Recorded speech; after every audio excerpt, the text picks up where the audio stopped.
আসসালামু আলাইকুম রহমতুল্লাহ বারাকাতুহু। ছোট মরিচের ঝাল বেশি। মানে এটা যতটা আমরা প্রবাদ বাক্য মনে করি তার থেকেও বেশি রিয়ালিটিস হচ্ছে যে এই ল্যাপটপটাতে। আর এই ল্যাপটপটা যতটা ছোট এবং ততটা পারফরম্যান্স ওয়ালা। অর্থাৎ আমরা যদি একটু ছোট ল্যাপটপ নেই সেক্ষেত্রে আমাদের একটু সুবিধা হচ্ছে ক্যারি করা। অফিসিয়াল কাজ, অন্যান্য কাজে যেকোনোভাবে আমরা এটাকে ছোটখাটো যেকোনো সময় হাতে নিয়ে জাস্ট হচ্ছে এইভাবে ক্যারি করতে পারি। এছাড়াও হচ্ছে ল্যাপটপটা মূলত ক্যারি করার জন্যই। জাস্ট যারা ডেস্কটপ ইউজার তারাও তো এক জায়গায় রেখে তারপর এটাকে লালন-পালন করতে হয়। আর ল্যাপটপটা তো হচ্ছে ক্যারি করার জন্যই মূলত টার্গেট। তারপর যদি এত ছোট একটা ল্যাপটপে এত হেভি একটা পারফরম্যান্স থাকে সেটা তো আরো বেস্ট একটা কন্ডিশন আমরা বলতে পারি। এইচপি এই ল্যাপটপটাতে রয়েছে Core i5 এর 6th জেনারেশন প্রসেসর।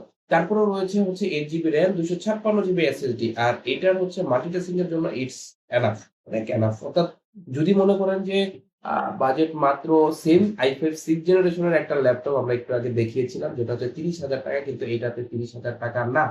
এটা হচ্ছে মাত্র ৳25,০০০ অর্থাৎ HP EliteBook 820G3 i5 6th generation laptop. এটার ব্যাচ আপডেট করা হচ্ছে ২০১৯ এ। আমরা যদি এটাকে আরেকটু দেখি সেটা হচ্ছে যে এটাতে আমরা অন্যান্য যে পার্টস গুলো সেগুলো আমরা ট্রাই করেছি। এছাড়াও হচ্ছে যদি এটার আউটলুকটা আপনারা দেখেন এবং হচ্ছে এটার ইনলুকটা যদি দেখেন তাহলে আপনাদের কাছে আমি আশা করি যে ভালো লাগবে। তারপর হচ্ছে আমরা চেক করেছি আলহামদুলিল্লাহ এটাতে আমরা ওইরকম কোনো প্রবলেম পাই নাই এবং এটাতে একটা স্মুথলি পারফরম্যান্স আমরা পেয়েছি। যদি এই ল্যাপটপটা নিতে চান আমাদের কাছে যে বলেছিলাম যে স্টক আছে তার মধ্যে হচ্ছে এটা একটা। স্টক অবশ্যই কম সময়ের মধ্যে থাকবে। ইনশাআল্লাহ যদি নিতে চান দ্রুত অর্ডার করতে পারেন। আসসালামু আলাইকুম।